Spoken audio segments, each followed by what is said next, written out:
भारत और अफगानिस्तान के संबंधों में एक नया मोड़ तब आया जब भारत के विदेश सचिव विक्रम मिस्री ने दोहा में तालिबान के विदेश मंत्री आमिर खान मुत्ताकी से मुलाकात की।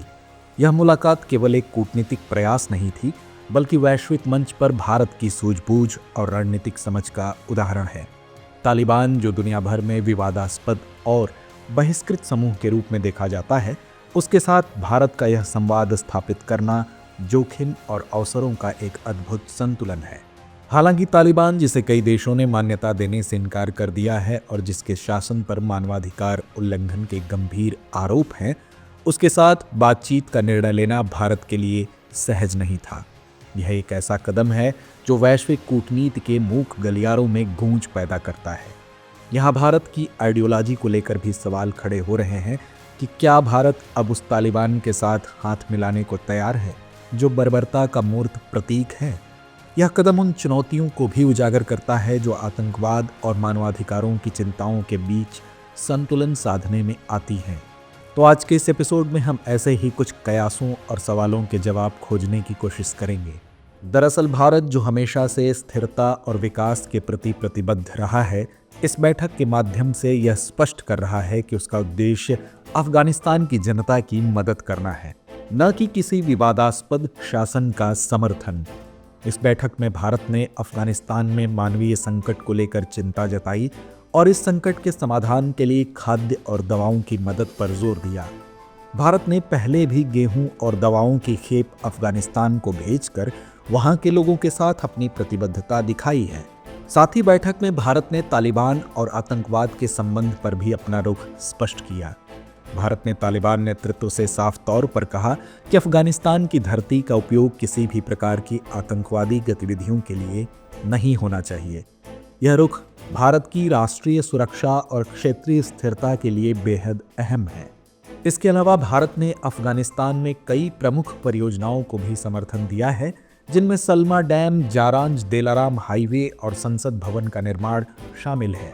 इस बैठक में भारत ने इन परियोजनाओं को पुनर्जीवित करने की इच्छा जताई ताकि अफगानिस्तान में स्थिरता और विकास को बढ़ावा मिल सके।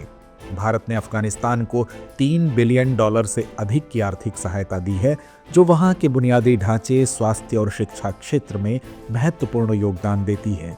वहीं तालिबान के नेतृत्व में अफगानिस्तान की स्थिति की बात करें तो अफगानिस्तान में तालिबान शासन के बाद वहां के हालात गंभीर बने हुए हैं। महिलाओं के अधिकार, शिक्षा और मानवाधिकारों की स्थिति पर अंतर्राष्ट्रीय समुदाय की आलोचना जारी है।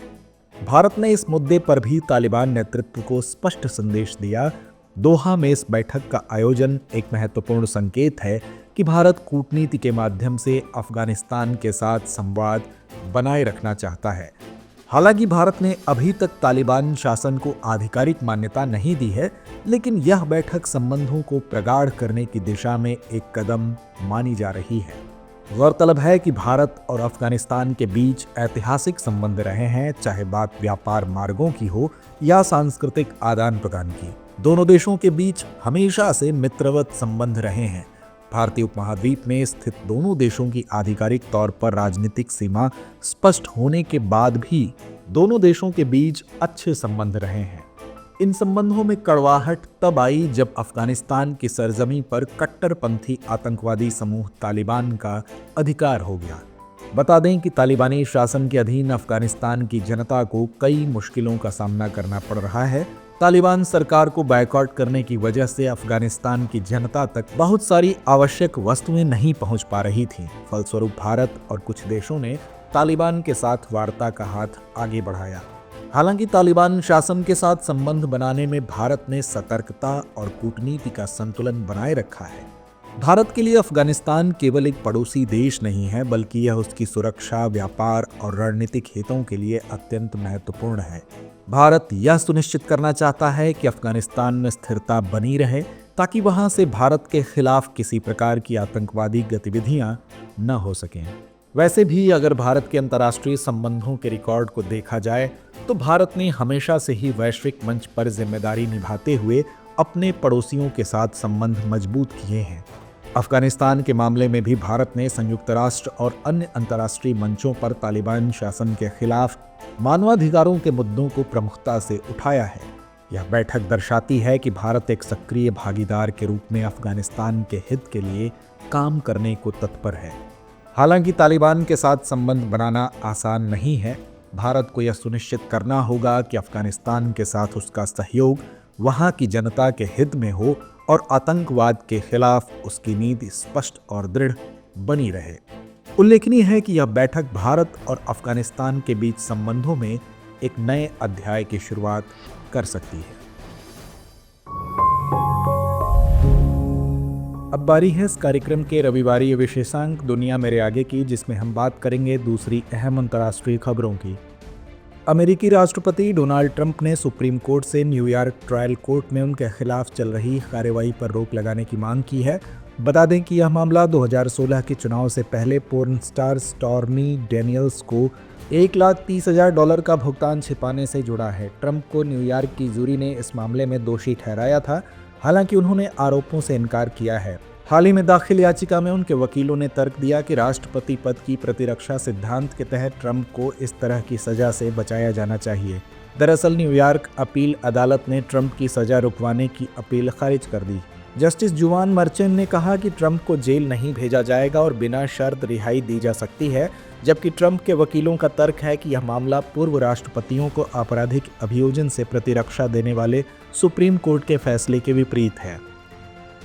16-17 जनवरी 2025 को केरल में कोच्चि डायलॉग का आयोजन किया जाएगा। यह एक ट्रैक 1.5 कूटनीति सम्मेलन है जो भारत और खाड़ी सहयोग परिषद के बीच संबंधों को मजबूत करने की दिशा में ऐतिहासिक पहल है। इस सम्मेलन में जीसीसी के महासचिव जसीम मोहम्मद अल बुदैवी को विशेष रूप से आमंत्रित किया गया है। इस कार्यक्रम का आयोजन कोच्चि स्थित centre for public policy research द्वारा भारतीय विदेश मंत्रालय के सहयोग से किया जा रहा है। यह 2 दिवसीय कार्यक्रम भारत की पश्चिम की ओर देखो नीति, लोक समृद्धि और प्रगति पर केंद्रित होगा। यह अपनी तरह का पहला कार्यक्रम है जिसे व्यापार, ऊर्जा, शिक्षा और समुद्री सुरक्षा सहित महत्वपूर्ण क्षेत्रों में सहयोग बढ़ाने के लिए डिजाइन किया गया है। हाल ही में इंडोनेशिया ब्रिक्स संगठन में शामिल हो गया है। इंडोनेशिया का यह कदम उसकी आर्थिक महत्वाकांक्षाओं को बढ़ाता है, जो राष्ट्रपति प्रोबोवो सुबियांटो के 8% जीडीपी वृद्धि लक्ष्य से मेल खाता है। ब्रिक्स में सदस्यता से उसे वैश्विक व्यापार साझेदारियों, निवेश आकर्षित करने और वैश्विक प्रभाव को छोड़ने का अवसर मिला है। ब्रिक्स प्लस का हिस्सा बनने से इंडोनेशिया को बुनियादी ढांचे के विकास, तकनीकी सहयोग और वैश्विक दक्षिण के हितों की वकालत का मंच मिला है। बता दें कि ब्रिक्स के साथ इंडोनेशिया का व्यापार 2024 में $150 बिलियन तक पहुंच चुका है, जिसमें प्रमुख निर्यात पाम तेल, कोयला और खबर शामिल हैं। इस सदस्यता से बुनियादी ढांचे में निवेश, प्रौद्योगिकी हस्तांतरण और व्यापार विविधीकरण में मदद मिल रही है, जो इसके 8% जीडीपी वृद्धि लक्ष्य को प्राप्त करने में सहायक है। यह कदम इंडोनेशिया को आर्थिक रूप से मजबूत करने में महत्वपूर्ण साबित हो सकता है। तो व्यूवर्स, आज के लिए बस इतना ही। चर्चा को विराम देते हुए नोट करते हैं आज का सवाल। भारत और तालिबान के बीच हाल ही में हुई कूटनीतिक बैठक को अंतर्राष्ट्रीय संबंधों के परिप्रेक्ष्य में कैसे देखा जा सकता है? इस बैठक के संभावित प्रभावों और भारत की विदेश नीति की रणनीति पर चर्चा करें।